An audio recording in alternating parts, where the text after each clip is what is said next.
Hey you, and welcome to this video where I will help you out how to stop loss on FBS. It's quite simple because right now if you click here on new order, we have here the order screen, and there we need to fill in the symbol where we want to create the trade in.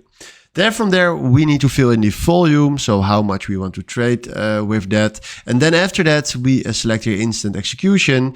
And then from now it's important to select right here the stop loss. So that means that we can select right here, you will also see here a line where we want to stop our losses. So let's say when he will go down to 1.16990, he will close our trade and he will stop our losses. So right now if we click on that and we do buy, we just created a nice order right there. And if you go to SL, you will see right here that when he will hit this amount, that he will close this trade. So this is how you can put a stop loss on FBS markets. Hopefully this was the video where I was looking for. Thanks for watching and have a wonderful day. Ciao.